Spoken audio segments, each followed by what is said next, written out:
We are live, guys. Bom dia a todos, é um prazer estar aqui começando o primeiro evento do STEP Brasil este ano. I'm going to switch to English because our guest, especially our guest Ceci Hassan, that Fabio Concensi will introduce you. So today we have the pleasure of having STEP Miami here with us. So Fabio Concensi is the chair of STEP Miami. He will address some words for us. And we have here for the debates of this important topic, planning on U.S. assets and U.S. resident family members, essential tax planning. We'll have as debaters Norberto Martins. Norberto is not only director of our STEP Brazil, but he is also in the board of STEP UK and in the board of STEP Latam. So he's very, very active here in STEP. It's a pleasure to have you, Norberto, here. And we also have Raquel Lembi, that is one of our directors and hard worker here of our activities. And I'd like to pass the floor to Fabio. So Fabio, welcome here. It's a pleasure to have you and Ceci here to be closer to STEP Miami. And hopefully this is the first event of others that we can do this year and along the next years. Thank you. Thank you. E buenos dias. Eu vou falar um pouquinho em português, se excuse me for a second, porque para mim é muito legal fazer parte dessa apresentação. Esse grupo do STEP Brasil, que eu conheço tantos profissionais, esse grupo que começou já com a Ana, com o Norberto e com outros profissionais que estão aqui, acho que aproximadamente há 10 anos, e cresceu muito, né? Muito material bom, muitas conversas boas aconteceram com vocês nos últimos anos e eu tive a chance de participar de alguns, então, parabéns. Bom, aqui em Miami, o que a gente tem visto é, claro, muitos brasileiros que estão investindo aqui, né? Eu não tenho os dados demográficos comigo no momento, mas se eu tivesse e pudesse falar com vocês, eu acho que todos ficariam ainda mais surpresos com o investimento em diversas áreas, né? Principalmente famílias brasileiras que se mudam, que estão a caminho de Miami, às vezes o patriarca e a matriarca, que ao invés de irem a Portugal, agora estão a caminho de Miami. Os filhos, a segunda, terceira geração, com certeza já estão aqui ou pensando em estar aqui, e aí não só Miami, claro, mas também em outras partes dos Estados Unidos. Muito investimento em real estate, né? Investimento em real estate comercial, ou seja, edifícios, casas que geram renda, né? Que geram income, edifícios, claro, casas para viagem, para vacation, né? Para férias. Além disso, essa parte toda de direito digital, né? De crypto assets. Eu estou em Miami há um pouco mais de 10 anos, e a verdade é que os últimos 2, 3 anos, Miami está num desenvolvimento assim chocante, realmente chocante. Então, it's a great pleasure, right? Again, to be here with you, and this time with my good friend Ceci Hassan, which I have the pleasure to introduce to all of you. Ceci was a senior partner for Baker McKenzie law firm. I think most of you have heard about Baker McKenzie at least. And last year, or the year before, Ceci, please correct me if I'm wrong, she decided to start her own practice. I think the great skills that she has dealing with people, right, combined with her, of course, technical knowledge in all those topics that I mentioned, investment in real estate, right, understanding the U.S. income and state tax, helping families from different countries to migrate to the U.S. I think those are also, and many others, those are, of course, very good skills that make her to be one of the most famous here and well-known attorney in Miami working with international families. She was the chair of STEP Miami in the past, so she knows STEP very well. And with that, Ceci, the floor is yours. Thank you so much for joining. And again, happy to be here, everyone. Obrigada, Fabio. Bom dia a todos. That's my little Portuguese that I'll get started with today. And that was a very nice introduction, Fabio. Thank you very much for that. And I'm very happy to be participating today and presenting to all of you about US taxation and a lot of the key issues that I see when Brazilians come to me and I'm working with Brazilians on planning in the US. And as I spoke with all of the Step Brazil team here, questions are appreciated and interruptions are appreciated. So anything that comes to mind, I look forward to you guys sharing and us speaking about it. So I'm going to share my screen. I made some slides for today. So can everybody see my slides? Okay, let me see here. Yes. Can you put in presentation mode? There, yes. Yes. Perfect.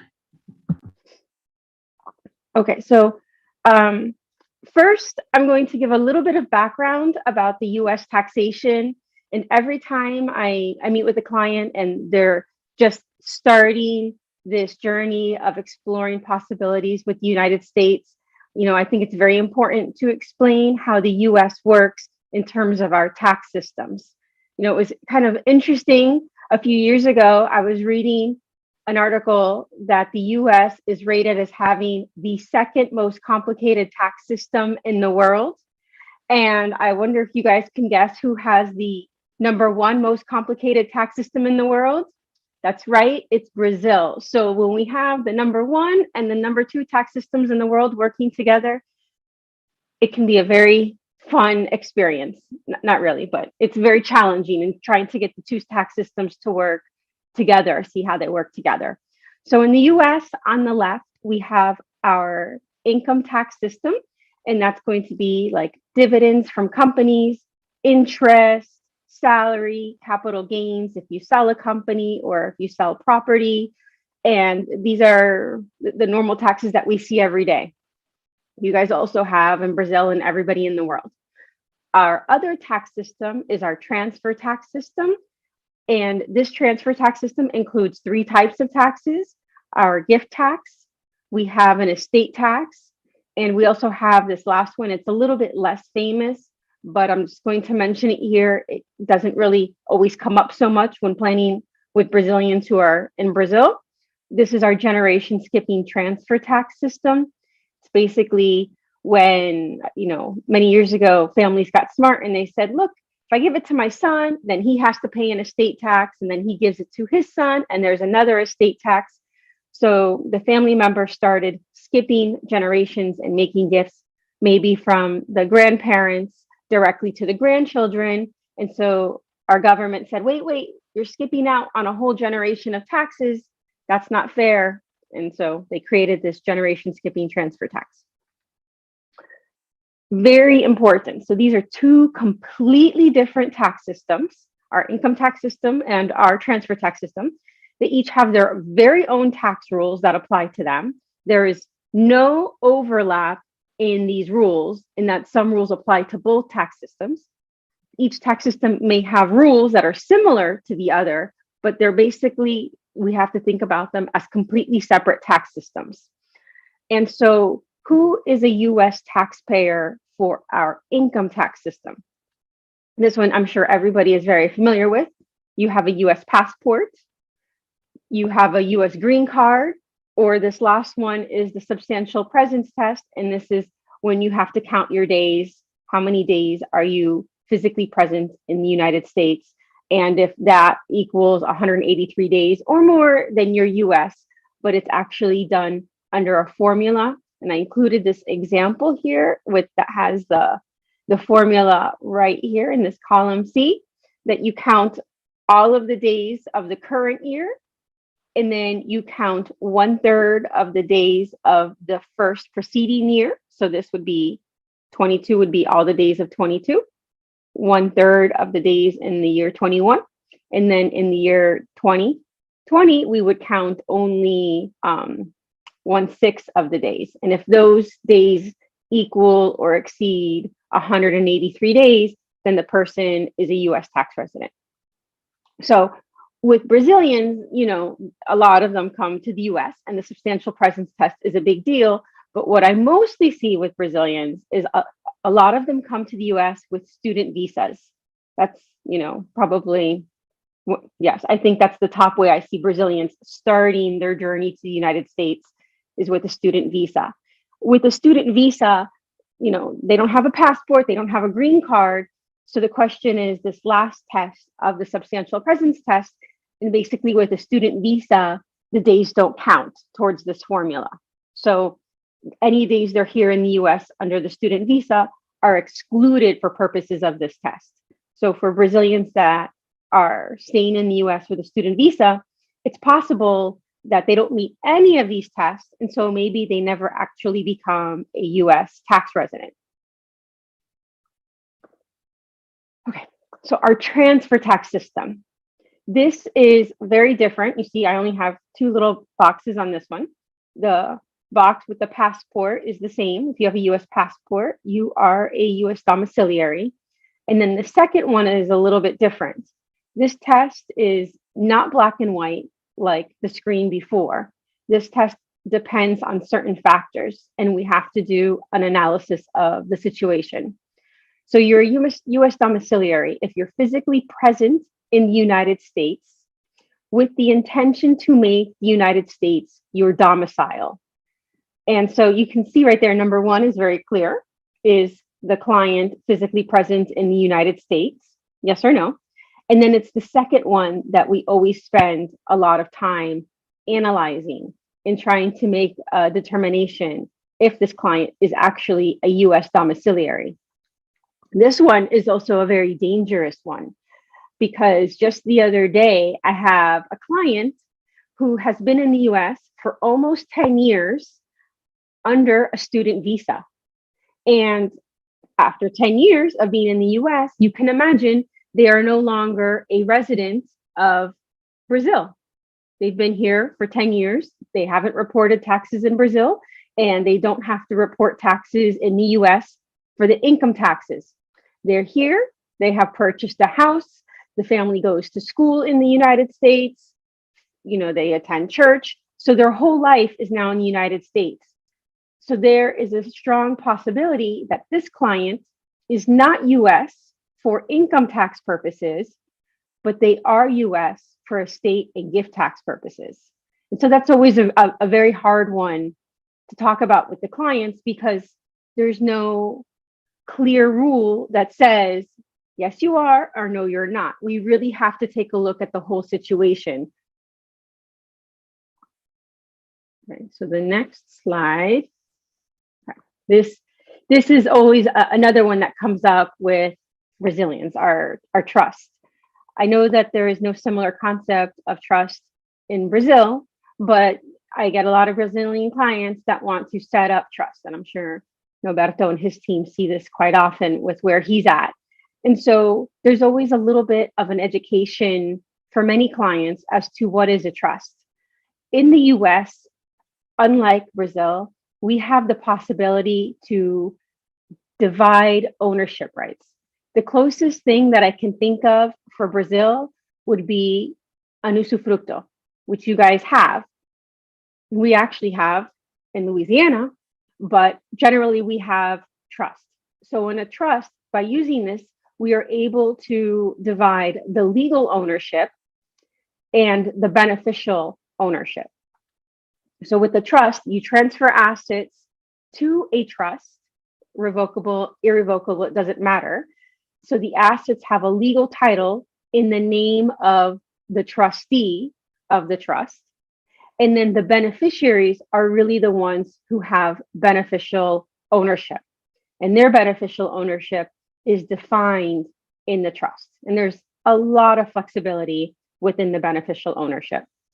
I included this slide here because this is kind of to show the different options of a trustee. And this is another question that comes up a lot, is how to choose or who may be a trustee of the trust. On the left, that really official looking building is going to be our corporate trustees, like Corpag, where Norberto is. and they provide the trust services. They're independent from the client. They charge the client a service fee, but the client does not have any sort of ownership or powers over this professional trust company. And then all the way on the right, because everyone always wants to ask, well, what can't I serve as trustee of my trust? And the answer is, it depends. And I know everybody hates it when I say it depends, but it depends. Generally, yes, if we're doing like a Florida trust and they have a Florida asset, but it also, you have to see what kind of trust are we doing for the planning we're doing for the client, etc. But there is a lot of flexibility with Brazilians in how we can structure a trust, at least today, and at least until Brazil, changes their laws, which I know they've been threatening to do for years. So that's that one. Okay. And so this is the other thing that comes up quite often with trust. And I'm kind of doing this a little bit out of order here, but so a lot of Brazilians want to move to the United States. Maybe they start with an F visa and then they say, okay, I don't want to study, or maybe it's hard to get an F visa for whatever reason, or they just want to be US. So then this is actually a slide that I share with a lot of clients to kind of explain the different kinds of trust that we use when we're doing a US pre-immigration tax plan for the clients. So I spoke, at the very beginning about the two tax systems that we have. And this is where this is very, very important, okay? Because with our transfer tax system, basically, if the client wants to protect assets from our US federal estate tax, the only way to protect the assets is with a trust, an irrevocable trust. That's the only thing that they can do to protect from the US estate tax. There's really nothing else that works. From an income tax perspective, the trust is not changing the income taxation for the client. The taxes are paid, whether it's paid by the client, whether they're paid by the beneficiary, or whether they're paid by the trust. There's no difference. So the number one objective from a tax perspective with the trust, or with the irrevocable trust, is going to be estate tax protection. And so I've kind of broken this down a little bit as to the options that I see with the clients. So here is where the clients keep their assets in their personal name. And this may be by choice, or this may be by the nature of assets that the client has. Usually with Brazilian clients, if they own real estate in Brazil in their personal name, I understand, and I've been told by the Brazilian advisors, that to transfer the real estate to a company, triggers taxation in Brazil. And then you guys can tell me if I'm right or wrong on that. And then it doesn't really make sense from a Brazilian perspective to try to do any sort of planning with Brazilian real estate. So that stays in their name. But once they're US, that's going to be subject to US estate tax. Maybe other assets fall in there also. And then we have the revocable trust. And I always tell clients, this is the ATM trust, because you can go to, as long as you have money in your ATM, you can go to the ATM as much as you want, every day, twice a day, once a week, but it's up to you or the client for how much they want to go to the ATM, the revocable trust, and use the assets. And so these are the assets that the client can use whenever, however they want, no limitations. But if you see here, that flexibility results in having the ATM trust subject to estate tax. The kind of assets I usually see, or we usually put in this trust, are going to be like the client's, I would say the assets that the client is going to live off of.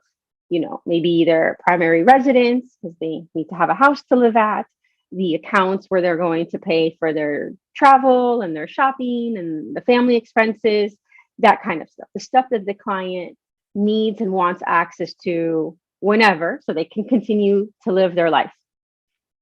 And then here I have, you're going to see, oops, I have to move the little screen. So here I have two irrevocable trusts. This irrevocable trust, the settlor is a beneficiary. In this irrevocable trust, the settlor is not a beneficiary. I'm going to start with this one all the way on the right. The settlor is not a beneficiary. There's no estate tax. with this kind of trust. So the settler creates a trust. Maybe he names his wife and he names his children as the beneficiaries of the trust. No estate tax in this trust. Just a little caveat, because a lot of Brazilians are married under community property. I was trying to think of how to say it in Portuguese, but it's not coming to mind. In Spanish, comunidade de bienes. Maybe it's similar in Portuguese. So if there's Comunhão a community, parcial. wait, say that again. Comunhão parcial de bens. Reunião da parcial de bens. Okay. Yeah, so then we have to take a look at that. But, you know, pretending that they're married under separação, then the settler's not a beneficiary. He names his wife, he names the family. There's no estate tax in this trust. It kind of works like, you know, I know a lot of people like to use the word dynasty trust. Dynasty trust is not a legal term. I don't see it in the IRS code or any of our laws, but it's a term of art that's used to describe a trust that is not going to pay inheritance tax, estate tax, or gift tax. And so this trust all the way to the right here, this where the settler is not a beneficiary, maybe that's like a dynasty trust. And I think I'm going to update my slide after this to put that there. And so no estate tax, just no, nothing else. And then if we go to this trust right here, where the settler is a beneficiary, it says should not be subject. And so that is not 100% no, that is not yes, that is should not be subject. And what does this should not be subject depend on? Well, it depends on a lot of things, but let's think about it from the IRS perspective. The IRS is going to look at whatever trust we set up, and they're going to look at it in the future. So they're going to get to look and see what we did 2 years ago, 5 years ago, 10 years ago. And they're going to be able to take a position based on how the trust was administered. With this trust, we can make the most perfect document, put all the protections that we could possibly put in to protect the assets of this trust from estate tax, but the IRS is going to look at how was this trust administered. What do I mean? So if we compare to the ATM trust and the settler goes to this irrevocable trust and goes to Norberto and says, I want $1 million, give me $1 million. And Norberto says, here you go, here's $1 million in a few months. I want $10,000, here's $10,000. If you see, he's treating this trust like his personal assets that he can get whenever he wants. Realistically, Norberto is going to be like, no, we need to do a review. Why do you want this $1 million? We need to see what other assets you have. What's the situation, and do a proper review and have the trustee meet and say yes or no, whether they can get the $1 million. And so that's the part the clients don't like. You have to lose control for this benefit. You don't want estate tax. Well, then you can't have as much control over when you're going to get the assets. Otherwise, you're going to have estate tax. You can't have both. What happens really in practice, and what I tell clients is, look, okay, the settler is the beneficiary, the wife is the beneficiary, the kids are the beneficiary. We want to make sure that this trust is administered not just for the settler, but for everybody, for the whole family. So maybe this trust right here pays for the education of the children and the grandchildren. So right now we have distributions that are not for the settler, but maybe there's stuff that the settler would already want to provide for the family, or maybe not. We have the wife as a beneficiary. So maybe they want to, take a really fabulous vacation all around the world for 6 months, but they need cash. Maybe they give a distribution to the wife and not to the settler. So the idea here is to make sure that this trust is being administered, not just how the settler wants and when the settler says, but really for the benefit of all of the beneficiaries and all of the family. So that's going to be the key for this trust. And so this trust has a risk. There's some legal risk as to whether this trust will stand. For example, in Florida, we don't have asset protection laws, which are basically laws that say when a creditor can go attack your assets. We don't have those laws. But I'm sure you guys are familiar and have heard that people set up trusts in Delaware, Nevada, South Dakota, Wyoming. Those are the ones I see the most. There's Alaska, Tennessee is coming up now. All of those states have asset protection laws. So the risk with this one also is that since we don't have asset protection laws in Florida, and maybe the client moves to Florida, that between the states, there is a fight as to whether or not the asset protection laws of Delaware, for example, will extend where the beneficiaries and the family live in Florida. But that's, we're not there yet. It's a risk that also to be mentioned with this one. Usually with a lot of clients, we kind of do a mix, maybe by choice or maybe not by choice. And they say, okay, you know what, for sure, I don't need $10 million just to make up a money. Let me put 10 million right here. And then in this trust, this year we have, it's for U.S. domiciliaries, it's $12,060,000. They raised it from last year. That each person, that's our state tax exemption amount. So if you have more than 12 million, then you have a state tax. Less than 12 million, no estate tax. If you're married, then you have 12 million and your spouse has 12 million. So now you have 24 million, a little bit more. So maybe we say, okay, we'll put 24 million in the revocable trust plus the assets that stay in the personal name. And then maybe we put 10 million here as a, maybe I need it in the future because something happens to all the assets in these two columns. And then they put everything else here as, my goal is to never touch those assets. I don't want to ever use them. I want the assets in this column just to grow. I don't even want my kids to touch the assets. So we put it all the way on that column, all the way to the right. But that's really a client decision as to what they feel comfortable with, because I see all options. So now I'm going to go over the provisions of the trust because, our clients don't want to give up too much control. But the good news that I always tell them is like, okay, so you can't have too much control or decisions as to when there's going to be a trust distribution from these two columns or who's going to get it or when or how much. But the good news is that, look, right here, this last line right here, manage assets, settler. This one right here, manage assets, settler. Right here too, manage assets, settler. So the settler can continue to manage the assets just as they do today. So that's the good news. So they're like, oh, phew, I don't have to lose everything because maybe we're putting in an operating business and the settler is very heavily involved in the management of the business. Well, he can continue to manage the business. That's totally fine. Or he can have decisions over who is going to manage the business if he doesn't want to do that. All of the decisions of the assets can stay with the settler.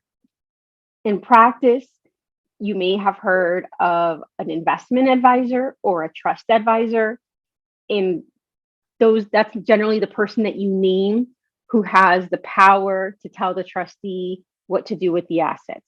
So in practice, I'm going to just say that Juan, who is the settler and is also the investment advisor, decides that he wants to tell the trustee to appoint him as the director of the company that is owned by the trust. And then as director of the company that's owned by the trust, he can manage the assets from that perspective and that level. Because practically speaking, we don't want every time a business decision has to be made for Juan to go, hey, trustee, I want to hire someone or I want to buy this. That's, that's just a lot of back and forth. You lose time, it costs money. So usually when we set something up is we have like a holding company that the trust owns. And so that holding company will then own maybe another company with the portfolio assets, another company with the business or whatever.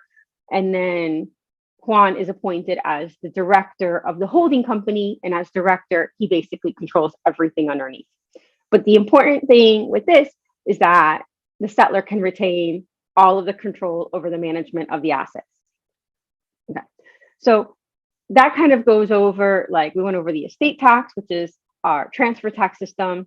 and then a little bit of the powers that the client can or cannot have. And then here's the income tax. So, right, that's our other tax system. And so you're going to see here who pays tax, the income tax, when the assets are in the personal name, the settler. Who pays it of the ATM revocable trust, the settler. Who pays it of the irrevocable trust where the settler is a beneficiary, the settler. Who pays it of the irrevocable trust where their settler is not a beneficiary? Here I put the settler. It's the settler if the wife is a beneficiary. If there's no wife, then it's the trust. But nowhere here is the income tax. Are there any benefits? Are there any changes in tax rates? I mean, maybe the last column a little bit, but not too much. But basically here, it's the settler. So from an income tax perspective, all of this trust that we've set up, we haven't changed anything from income tax, at least during the settler's lifetime. Another benefit when we're doing these trusts is a step up in basis. So what does that mean? That means, okay, so I buy shares of Apple for $100. And then today there were $1,000 and I get hit by a bus. In the US, we're allowed to have a step up in basis, or we're given a step up in basis on these assets. So that means that the appreciation of that $900 is gone. It's eliminated. So when my heirs get my shares of Apple, they get it with the cost of $1,000. So if they go and sell the Apple shares tomorrow, they pay no capital gains tax, or maybe Apple went up by like a few dollars and they just pay capital gains tax from $1,000 in the sales price, whatever that is. So it's a very big benefit that we have, is the ability to wipe out appreciation at someone's passing. That benefit happens here when the assets are in the personal name, and here when the assets are in a revocable trust. They do not happen at the irrevocable trust. A little caveat, if we're doing this for US pre-immigration tax planning, we're going to try to include, or one of our objectives is going to be to include a step up in basis of any assets prior to the client moving to the US. So any planning we can do to wipe out appreciation that exists, so that when the client arrives in the US in any of these, options right here, hopefully the goal is for him to not have any appreciation, and he kind of comes into the US with everything like mark to marketed at that time. So these are going to be, so I'm going to tell you a little bit some other non-tax benefits. In the US, we have a probate process, which is kind of like a succession process. I'm just going to be honest, in Florida, it's horrible. It's tedious. It takes a long time. The assets get frozen while this is happening. You have to go to a judge for every single thing. It's a long, tedious process. It's expensive. No one's happy. I can tell you, everybody's frustrated. Banks won't talk to you until you have certain powers granted by the court, even though you've talked to the same banker, for your father, for your spouse for years. Now they won't talk to you or share information with you. The assets, the kind of portfolio just kind of stays how it was at the time of death. So it's a frustrating process. And I always tell clients how bad it is, because I want them to let's just do something really simple, like a revocable trust. And then you're able to give your family members the assets in a trust with a little bow, no problems, no probate issues, and they can continue to move on with their lives and not have to spend a year with attorneys and the court. To avoid probate, you can see here, if the assets are in the personal name, that's when the assets go to probate. So any asset that I own, it's just in my name, and I get hit by that bus, my family has to go open up a court case with a judge to be able to transfer the assets to them. When we have a trust, because trusts don't die, we have this bifurcation of the legal title and the beneficial title. So the legal title is always in the name of a trust, and the trust just keeps going, subject to like other limitations of law. So there's no death that happens. So there's no probate in a revocable trust or an irrevocable trust. And I just included here, so following the lifetime of the settler and assets passed per will, if they have a will, if they don't have a will, just like I know in Brazil, you guys have like default rules of who gets what. In the US, it's the same thing. If there's no will, then there are default rules of who gets what. And then here, if the assets are in a revocable trust, at the time of death, that revocable trust automatically becomes an irrevocable trust. And then here I put like, hopefully it becomes a dynasty trust. Hopefully, this trust was administered properly and there's no estate tax. And then going forward, there's not going to be any estate tax for the next generations or on their passing, etc. And the same thing here. Hopefully that one operates like a dynasty trust. Okay, I'm gonna stop there because that was a lot of information. And I don't know if there's any questions. Maybe I speak too fast or I don't, you guys didn't follow what I was saying. So does anybody want any clarifications on any of this? Ceci, so if we are speaking about someone with heirs in the US, so the person per se is not a US taxpayer, but they have the heirs there. Looking at this chart here, can we say that a revocable trust for this person that is not US tax resident that becomes irrevocable after his death, and when the US residents become a beneficiary, could be a good fit for Brazilian families? Because the 2 points that you mentioned, that the discretionary aspect and the part of the person here saying that it's having in mind that he cannot revoke the trust, are 2 points that are always mentioned by the families as something that makes them even more uncomfortable with having someone else, let's say, possessing, even if it's legally possession, but anyway, if let's say owning, in fact, owning their assets. So the point of being irrevocable and being discretionary are 2 things that, if you look at the first generation, it's something that they normally have a great difficulty to accept. Yes, they totally, and that's a Brazilian thing, that's a Latin American thing, but those are really the two things that really kind of worry the clients before they can step forward. So there's a few things there. First, I know Brazil has forced heirship rules.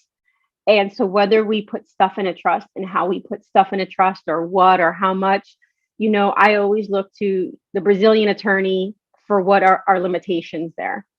Because I am hesitant to set up a structure without talking. I would always require that they have a Brazilian advisor, but I want to make sure that this is going to work from a legal perspective in Brazil. And I know you don't have trust under your laws, but I understand also that your Brazilian tax authority has made some reviews of how they would view trust. But even from there, the heirship part, how would that work? Can we have the Brazilian put everything outside of Brazil into a trust? And that's the part I would leave up to you. The other part that, I see with a lot of clients, and at this point, I even just tell clients, I'm not going to do a trust for you. I had this client, he comes to me, all his friends had irrevocable trust. And so he wanted an irrevocable trust. And I was like, but why do you want it? Oh, my friends have it. Okay. And he has family everywhere. He had a daughter in the US. I was like, okay, fine. I was like, let's speak to your local advisor. No, but what? I already spoke to him and he told me I need an irrevocable trust. I'm like, I need to speak to him to find out what's going on. He wanted the trust. We put the trust together. He doesn't want the trust. He didn't know what it meant. He didn't know how it worked. He wasn't following his limitations from, in this case, he was from Mexico, from his Mexican, residency, and his reporting there, how that would change things so much, even though he said he spoke to his Mexican, and so now it's like, wait, I need to make sure that the client is happy and comfortable. And if they're not comfortable with having the trust be irrevocable, or if they're not comfortable not having 100% control over access to the assets or who can access the assets in terms of taking assets back out of the trust. I'm like, no, we're not going to do it because the client is not at that level of comfort yet. And then it's like, another backup here, we have these trust structures is life insurance. It's like, client, I think this irrevocable trust, I see it makes you very uncomfortable.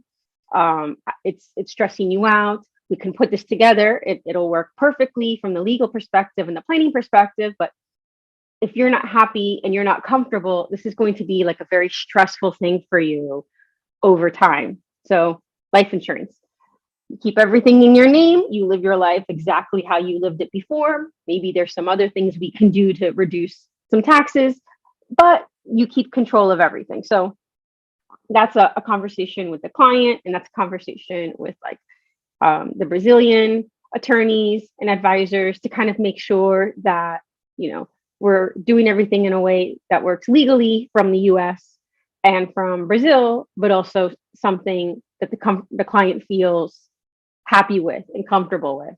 I want everybody to be happy. And if you seem too stressed out to me, it's like, no, life, we need to be happy in life. And I know Brazilians are very happy people, so you guys get that a lot. Are there any other questions? Did I answer the question, Ana Cláudia? Oh, very good, because as I mentioned, and you said, well, it's not something that is only Brazilians, it's something that it's difficult for Latin Americans in general to really understand and accept easily the concept of trust. That is a totally different situation in relation to what we have, what we have in our country. Yeah, exactly. Okay, so that was like a review of trust. That's kind of more of a review of trust for immigration tax planning. Let me see what I have here. So I did include this because, I would say that probably like 70 to 80% of the Brazilians I meet tell me that they want to move to the US. So that's why I included a lot of pre-immigration tax planning here. So Ceci, tell me. I have a question to you. Yeah. When is the right time to set up the trusts? Is after you're here in the US, the family's here, 5 years before, 2 years before? What is your answer to that? Definitely before they move to the US. Don't move here and then call me and say, I want to do some pre-immigration tax planning. But, I would say I'm going to put it in order like of priority, because of course people live their lives and people, outside of like STEP and us don't always think tax first. They think like life first. I want to buy my house. What school am I going to put my kids in? That kind of practical life stuff. So the absolute best is the client comes to us before they've even taken one step to do anything. Okay. That happens like what? 10, maybe 15% of the time that they come that early. And then the worst is they've been here for a few years and their friend told them that they have a trust that they're not going to pay a state tax on, and then they come to us. It's like, you've already left Brazil, you're fully here as American, also not a good time. Maybe they don't know. Ceci, to make that example even better, they leave Brazil, they have a company that they get dividends in Brazil, and they don't pay any taxes in Brazil. So why should they consider doing that in the US? Oh yes, all the time that happens. No, that, and then they come, and I even made a slide for the Brazilian funds, the open funds, the closed funds. Brazilians love their funds. And then I always have to, and I'll tell you a little bit more, but it's usually bad news for the US to have funds. It just doesn't work the same. But yeah, so for Fabio's question, definitely before. But if we look at the chart of who is a US domiciliary, if the family has just moved here and they're moving here on student visas, which is a non-immigrant visa, only gives them the right to be in the US while they're studying, do they really have that intent to make the US their domicile? They don't even have a legal way to stay in the US indefinitely. I mean, that could change. They could apply for a new visa or something, but that's why you have to look at the facts. So for sure, the best before you even buy your house in the US while you're still in Brazil. But if you've already come here and you're just starting to come here, we got to take a look at the facts. It's not going to be, as pretty or as perfect as doing everything before, but maybe there's still some planning options in terms of the trust. I don't want to give everybody completely bad news, but maybe there's something we can take a look at and see if it works.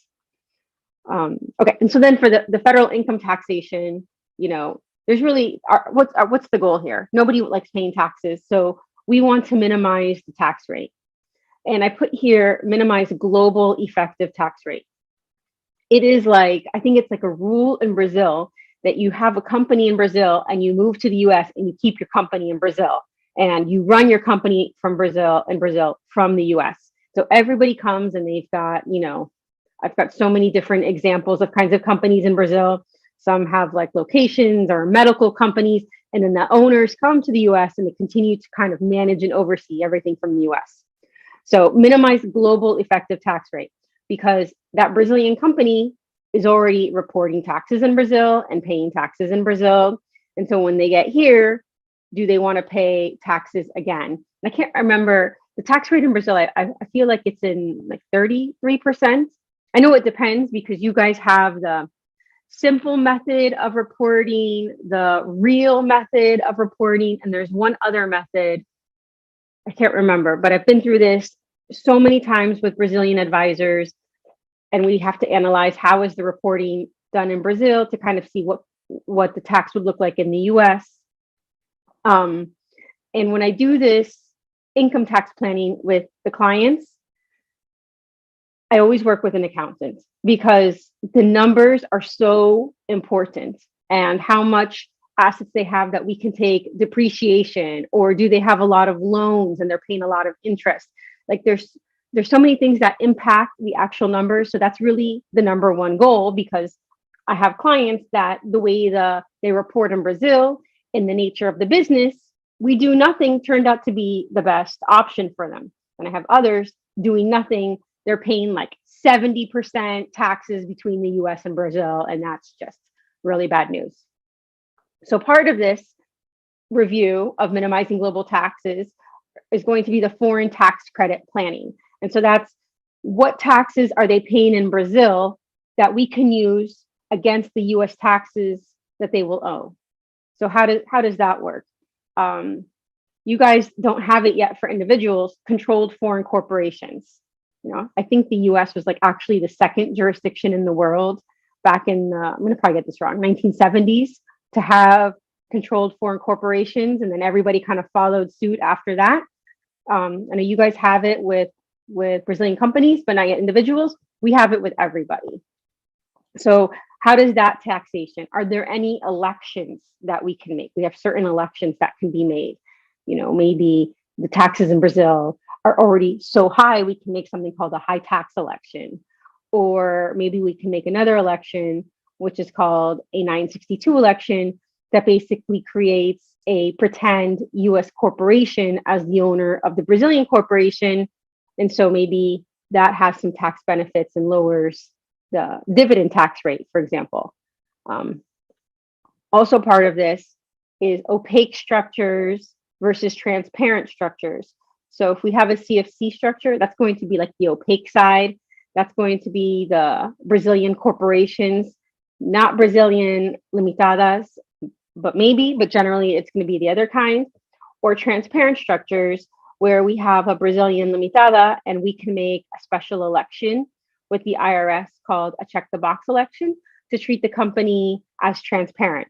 So what does that mean? Because, I said this the other day and the client's like, what do you mean by transparent? Basically, it means that the IRS or the taxpayer looks through the company, so the limitada, and the individual reports all of the income, even though it's earned in Brazil, the deductions, and the taxes that have been paid in Brazil, all the taxes. You guys have a lot of different taxes in the US. And then our US tax rate currently for individuals is 37%.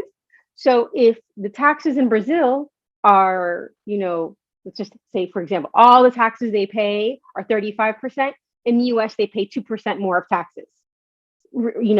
To move to the US and only have to pay 2% more, most clients are like thrilled and super happy to do it.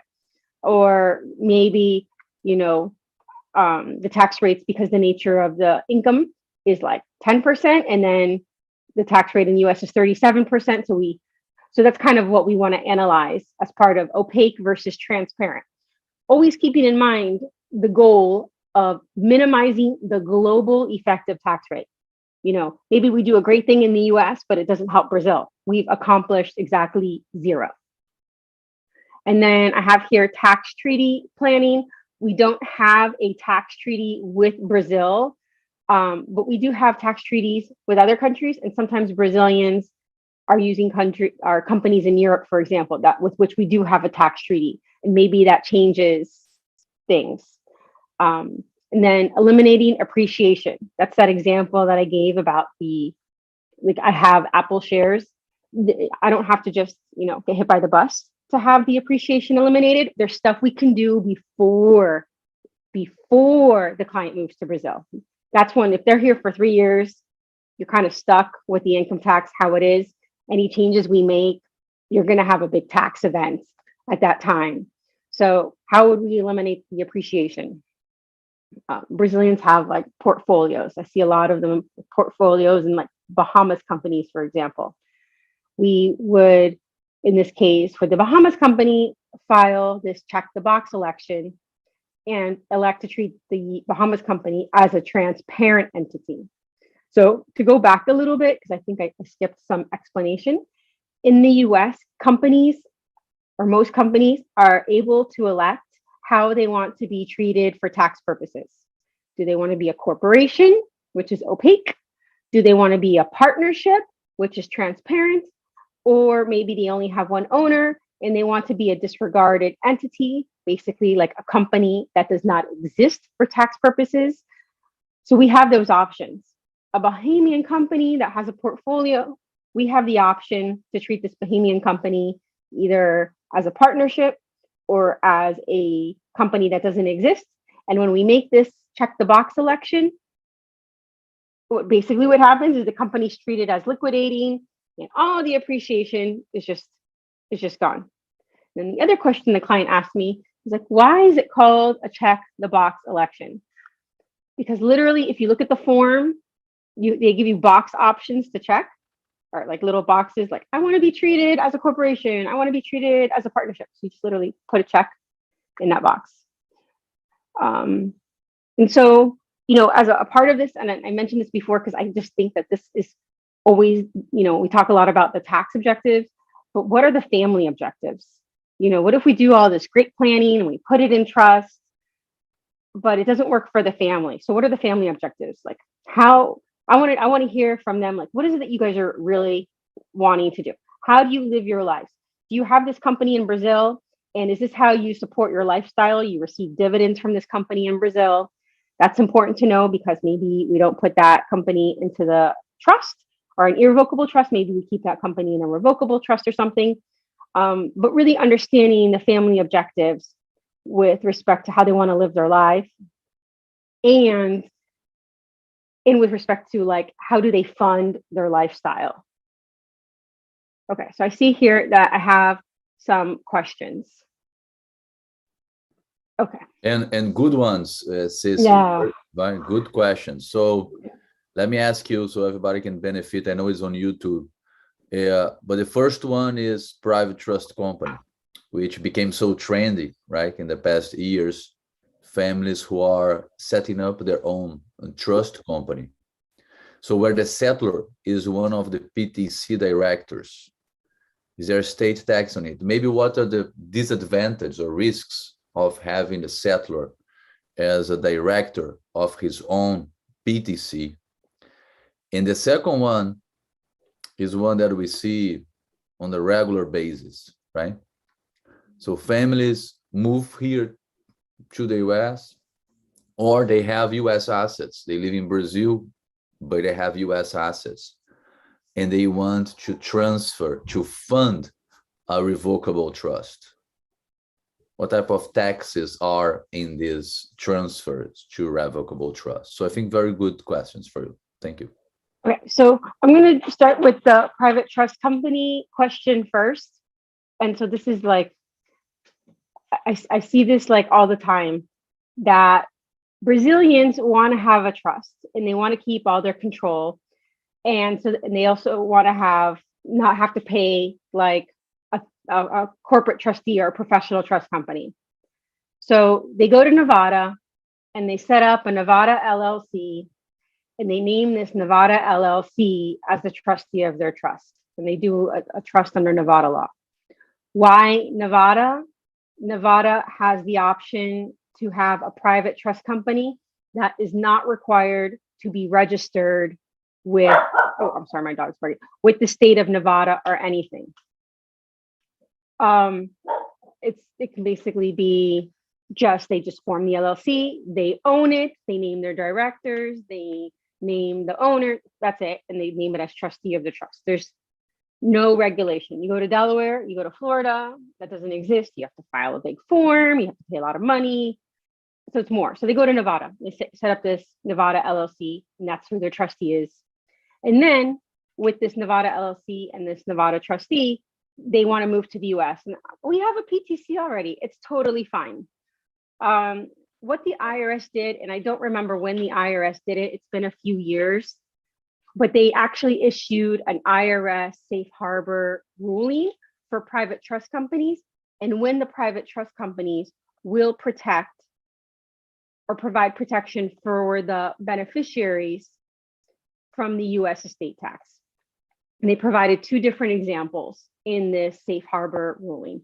So if a client wants to have a private trust company and also have the benefit of no estate tax, absolutely, we can have it set up in a way that there is no estate tax and it's protected.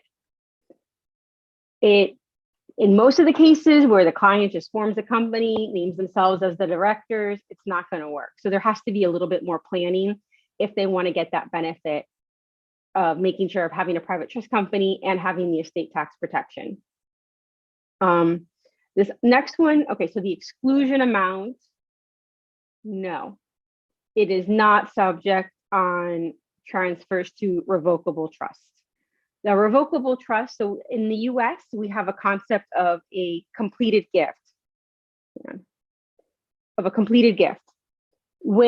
What is a completed gift? When you've given it away and you basically have no right to get it back. When you have a revocable trust, well, you can get it back whenever you want. You just revoke the trust.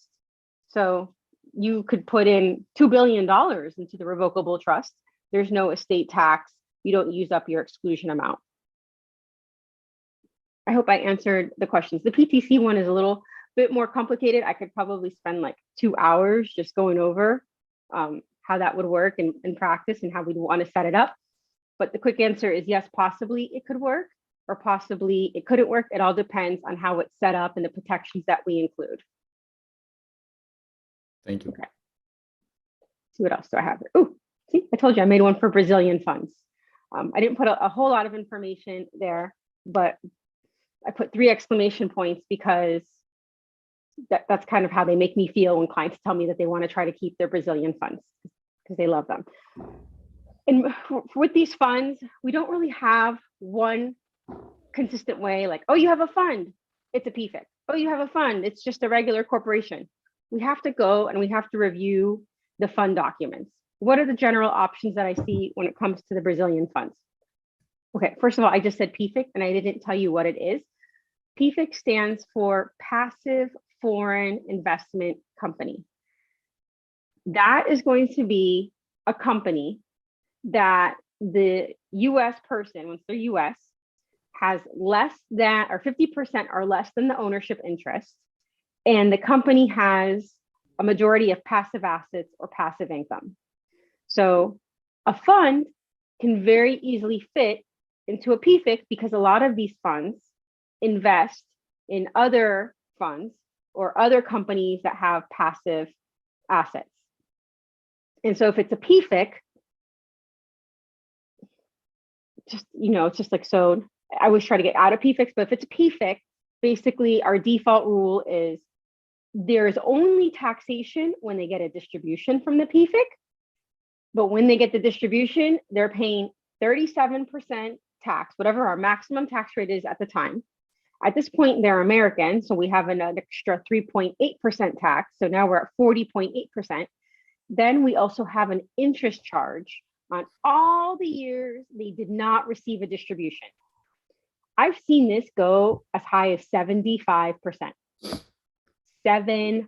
You get a distribution of $100, $75 goes straight to the IRS.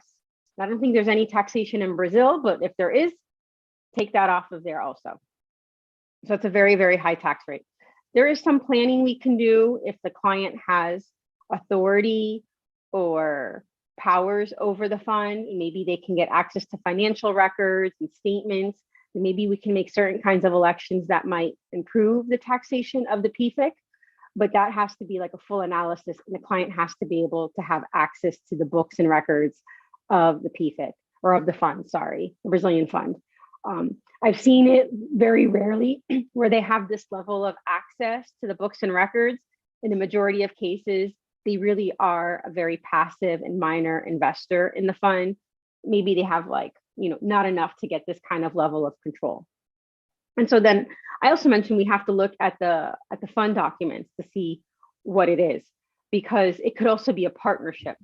So if in the fund documents, any of the owners don't have limited liability, and I don't know if you guys have that concept really like in Brazilian law. So if any of the fund owners don't have limited liability, so that means that the assets of the fund or people under the fund can go after that one owner. Like the fund does not protect the owner, like the liability doesn't stop at the fund. They can go through the fund to this owner, then it's a partnership. Really, to make this distinction between PFIC and partnership, we have to look at the fund documents. The majority of the cases that I've seen a few where they were partnerships, very rare actually. Majority, they turn out to be like PFICs under our law. And the taxation there is usually just, it's not happy. The client has to pay a lot of tax, So most of the cases, the clients start out, I want to keep my fund. I've had it for years. I love my fund. It works great for me. And then, okay, you can totally keep it. Let's just take a look. Let's see what your options are. So we go through the options. I cannot keep my fund. I need to sell it. It's gone. It's just not going to work. I'm like, okay, that's what I figured. I'm trying to think if I've ever had someone say, I don't care if the tax can be that much. I'm going to keep it. I think most of them try to get rid of it or try to give it to family members or something like that. Okay. Let's see what else. Real estate. That's the other one. The Brazilians in the real estate, especially, I think it's like a rule that they look for real estate like on the beach or near the beach, because that's the Brazilians love the beach for sure.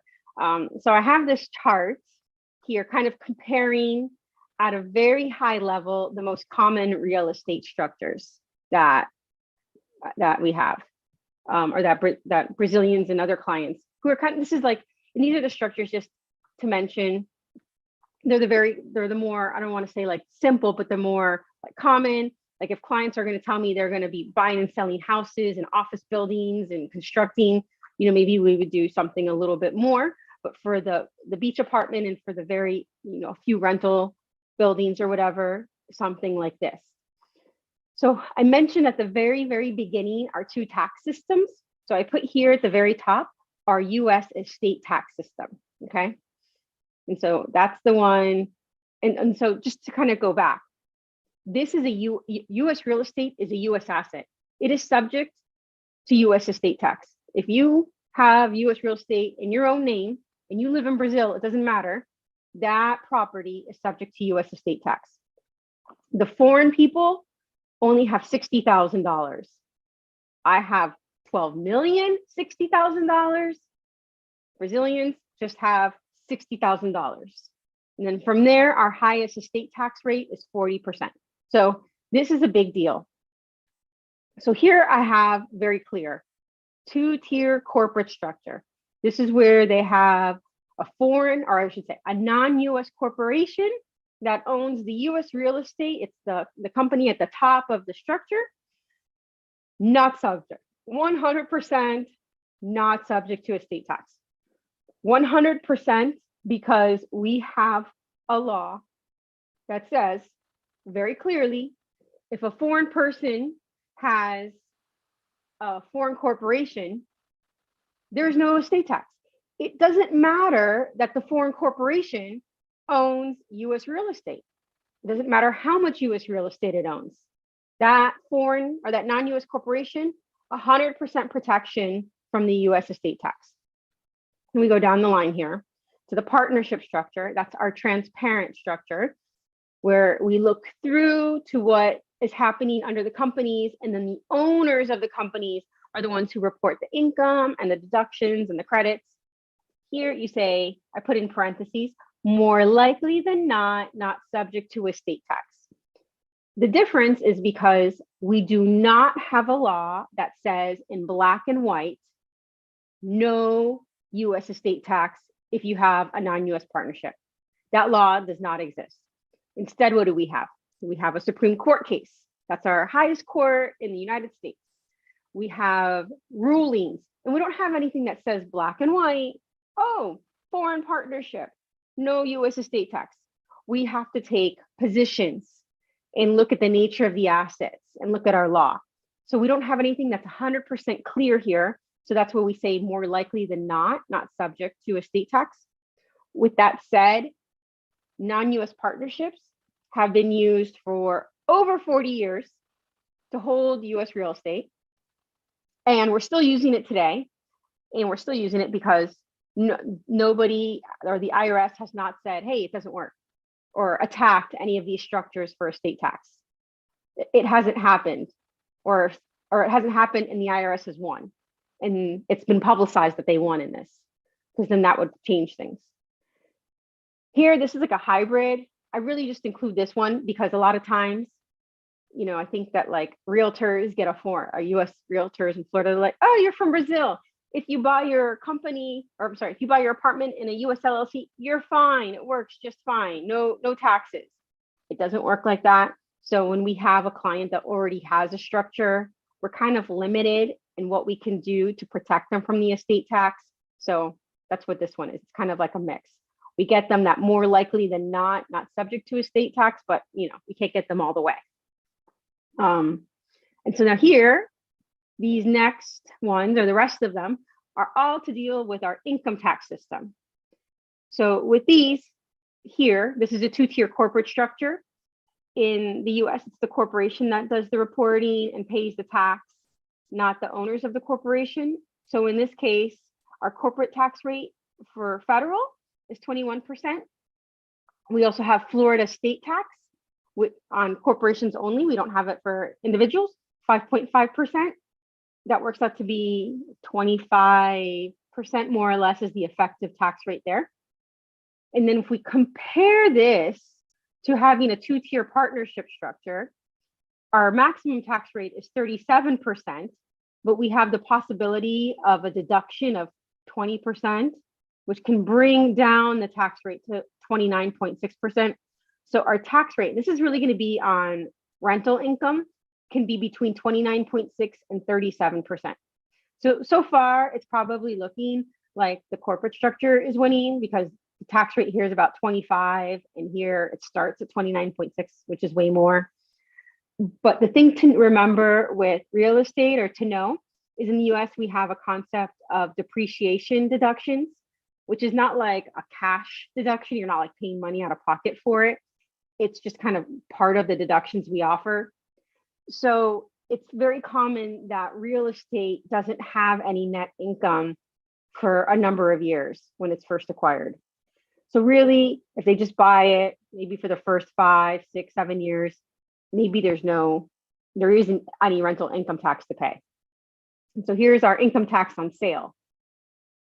Corporations, it's going to be the exact same, because corporations just have these one taxes and that's it. We go to the partnership structure, it's going to be 20%. So if they sell the property, 20% tax on the appreciation, that's it. So that one makes the partnership structure look a little bit better. We also have a branch profits tax. What is that? That's when the Brazilian client buys the real estate under just the Bahamas company and there's no US company. So in the US, our corporations, we have double taxation. The corporation pays tax. And then when a distribution is paid to the shareholders pay a second tax. So what was happening is everyone was like, oh, if I just buy it through a Bahamas company, I only have to pay this 25%.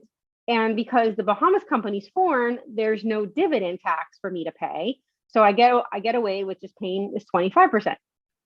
So yeah, Congress comes along and they're like, no, that's really not how it's supposed to be. That's not really fair for our US citizens who are subject to double taxation. So they created this branch profits tax that applies also at the level of the Bahamas company, for example. And so that works out to be more or less an extra 30% tax. So that's why we use the US corporation. Okay, withholding. This is US real estate, so it's subject to FIRPTA, Foreign Investment in Real Property Tax Act. What does this mean to the clients? If you sell real estate or you transfer real estate, we have to comply with FIRPTA, which is going to basically require 15% withholding in most cases on the value of the real estate. Here, there is no FIRPTA because we have the US corporation. The US corporation is US and not foreign. Here, we don't have FIRPTA because we have a US partnership, which is US and not foreign. So we don't have to worry about those two, but this would apply here if they have it in their own name or if they have it just in the Bahamas company or another non-US company. This is going to be withholding dividends, payments between the US company and the Bahamas company. So that's our second level of taxation, and that's going to be between 15 to 30%, depending on what is being paid out. Mostly it's going to be 30%, but there might be possibilities to lower some or all of the dividend to 15% withholding. And here, this is a transparent structure. So you see here, we only have this one level of tax. There's no more tax. Once tax is paid on the rental income or the sale, that's it. They're done. No more taxes. We go to the filings. And this is another part where, you know, and I get it. People want to keep their lives simple. They don't want to have to file a bunch of stuff with the IRS. You go to the two-tier corporate structure. Just the US corporation files the taxes and pays the taxes and does the reporting. None of the shareholders, not the Bahamas company, not the Brazilian client owner, just the Florida company. In the case of a two-tier partnership structure, everybody files because it's transparent and we're pulling the income from the US company to the Bahamas company to the Brazilians all the way at the top. So you see here, we have the Florida company files, the Bahamas company is going to file, and because it's a partnership, it has at least two owners, every partner has to file. It looks like a lot of filings. What I always tell the clients is number one, it's the same information. We're not getting new information for every tax return. It's basically the same information on all of these returns. Number two, the accountant's doing the work, not the client. It's the client has to provide the same information here as they do here. So for the client perspective, there's really no additional work. Maybe it costs a little bit more that they have to pay to the accountant because there's more tax returns, but that's kind of what it is. And I see here that like I've been talking, and I don't know, how are we doing on time? And are there more questions or anything? I have a question again. Can you explain to us this US terminology, more likely than not? What this means? More likely than not. Oh, Fabio wants to get very academic this morning at 8 in the morning in the US. It's okay. Okay, so not subject is very clear. There's no interpretation that can be done. I'm telling you it's not subject. It's not subject. That's it. There's no estate tax. More likely than not, there is no estate tax. What does that mean? That is a very good question. we're not really supposed to put percentages on this of likelihood, but what we're seeing here is there's a strong chance or a good chance that there is no estate tax. It's not 100%, it's going to be less than 100%, but it's still a very strong chance. I don't know if that helps or not, because Fabio, this is very common for us here in Brazil, right? We are we are used to this. So it's not 100% and depends on decision. So for us, it's not difficult to understand. Okay, that's good news. So that fits within the Brazilian legal terminology. Are there other questions that you guys have or anybody else? No? Okay. I mean, so then here what I kind of included. Just one point, Ceci, before you move forward, we have about 12 minutes. One thing that happens oftentimes here in relation to real estate property are Brazilians with a real estate property in their own personal name, and Brazilians with one tier company, just a LLC, of that, of course, it's a disregarded entity.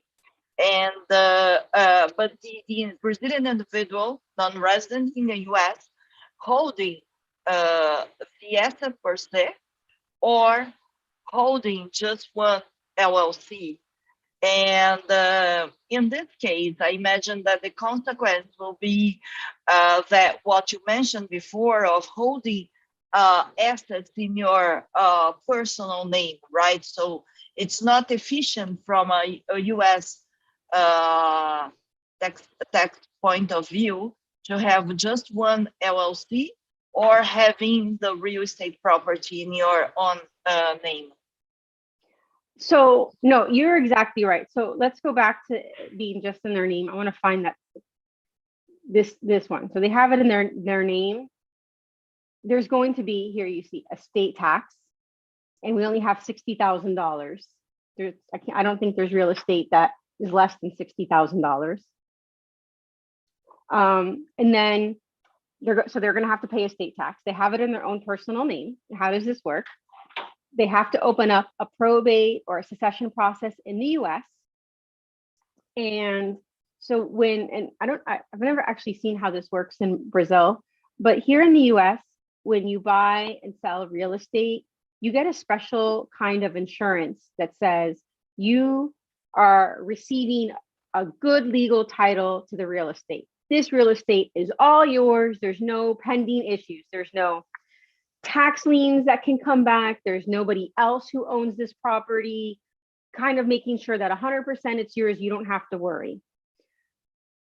When it's in their own name and they owe estate tax, well, the family cannot sell this property until they get a closing letter from the IRS saying that there are no taxes owed, which basically means they cannot sell this property and it's just stuck. And that's a way that the US guarantees that we're going to receive, or the IRS is going to receive the estate taxes. So have it in your personal name. Number one, it's frozen. Number two, you can't sell it, so you get a closing letter, and it's frozen because a court has to approve the sale, the transfer of the real estate to the heirs, or approve a sale to somebody else, etc. And I wonder, actually, from your perspective, would it also be subject to Brazilian heirship if it's a real property in Florida? Like, could the heirs in Brazil, like maybe, I don't know, what is it, 50% the wife? Would she have a right, even though she wasn't titled on it, to come and make a claim for the property, or other people if it's in the name? So that would kind of be an issue. I mean, I kind of don't recommend it. Like, if it's not worth, if it's like a $500,000 property, which is still a very valuable asset, but maybe it's not worth so much that they want to put up all these companies and pay annual taxes to the IRS and file tax returns with the IRS. So a revocable trust, maybe with the client as the trustee, so we don't have this probate process down here. And then life insurance. So they can live their life and not have to worry about reporting to the IRS, and they have a life insurance to pay the estate tax. Very good, thanks. Okay, so, we have like 1 minute, but I'm going to just give you guys a little sneak peek of some of these structures. So when I'm working with clients and they kind of want to understand how to structure US real estate, I've broken down investment in real estate into 3 stages. And you see here in the top right corner, it says initial investment. So this is us setting up the structure. And then stage 2, maybe they want to make additional investments, or how does it work while they own the real estate? What tax returns do they have to file? What taxes do they have to pay? What if they want to buy another investment under their structure? And so that's the stage 2, kind of like the operation and growth phase. And then stage 3 is the exit stage, because eventually, maybe they want to sell the real estate, or basically sell the real estate and get out of the investment. So the exit stage, how does the reporting work? How does the taxation work? What can we do? So this is something I share with clients, and this is a very general one that I actually prepared for another presentation, just to kind of give an idea. And this one I did with the 2-tier corporate structure. My boxes mean corporations when I look at it. And then this one, see, here's another exit, because maybe there's options for how to exit. And then this one, I did the 2-tier partnership structure, the same thing, because there are differences of how to do the investments. Like here's the initial investment. They are just getting started. They're setting up the structure, additional investments and ongoing reporting and taxation. And then we get to the stage 3, again, the exit, kind of to make it more practical. And so when we're doing this planning, we don't want to just like think about, oh, this is how we set it up. I want to go through the whole thing with the clients so that we understand the whole process and what their options are. Are they going to remember all the options? Probably not, but we kind of go through it, and I go through it with the accountant, so we're all on the same page. So when any of these things is happening, we kind of have like a little roadmap, and that we've already thought through their investment in real estate. And I think we have like no time left, so I'm just kind of like showing you what the slides look like. You see, and that's my last slide.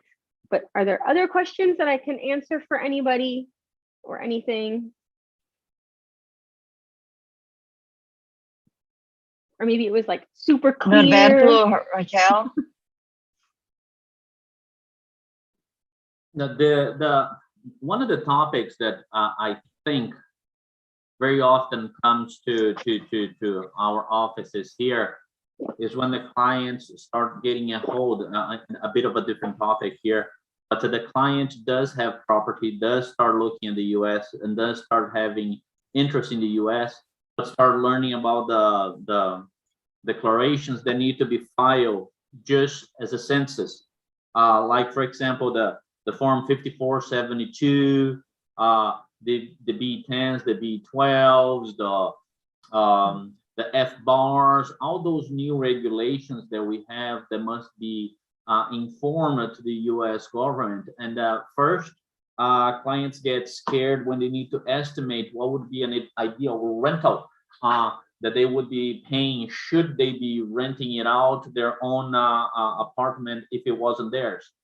So this is something that I believe that we can even focus a full session on this. But if you can kind of tell us how this is, what is the rationale behind, what is this, and what kind of penalties have been imposed into people, because many people still don't know, even though those are not new requirements, new obligations.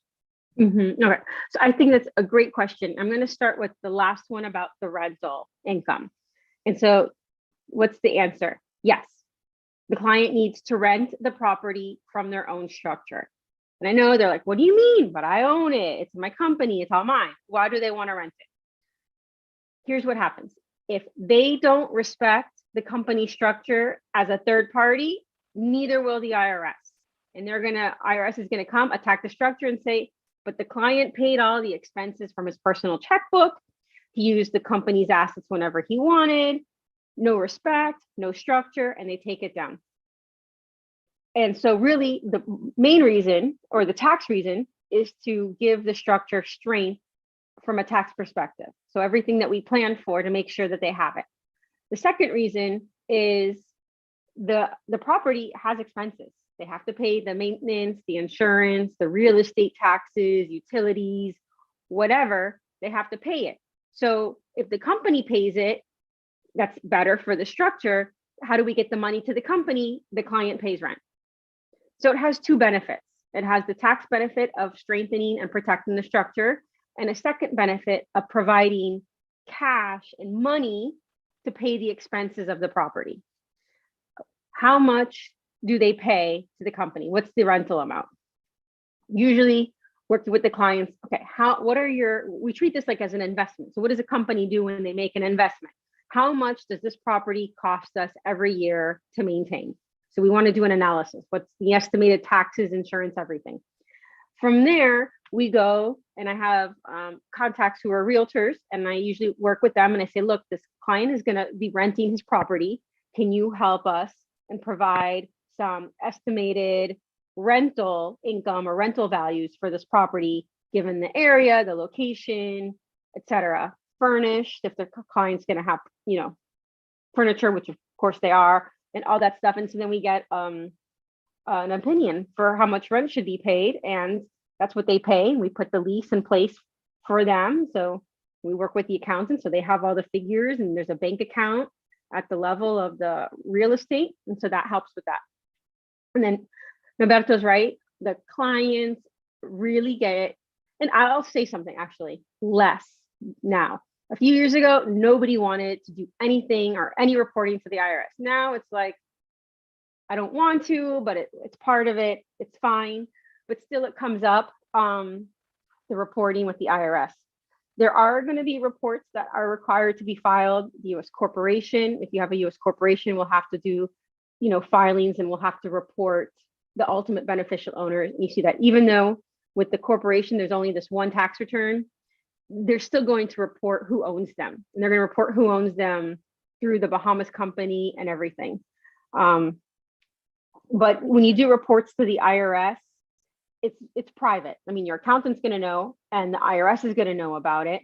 But for the most part, it's very private. They're not sharing this information with everybody.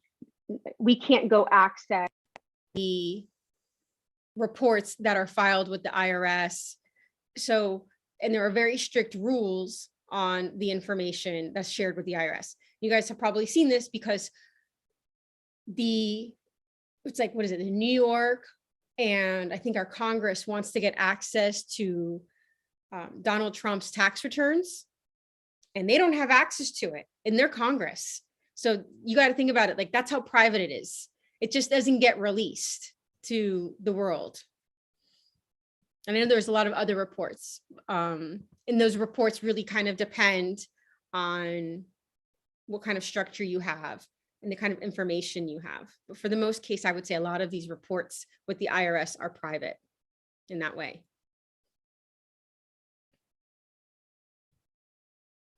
Very good, Ceci. Very enlightening presentation. Thank you so much for this session, for this great session. It was a real pleasure to get your knowledge here, that we see that it's very extensive, as Fabio mentioned in the beginning. Thank you, Fabio, for this collaboration with Step Brazil. Just remembering that Fabio was one of the founders of Step Brazil as well. And we started our operations here in Brazil linked to Step Miami. So we have very strong ties with the Step Miami.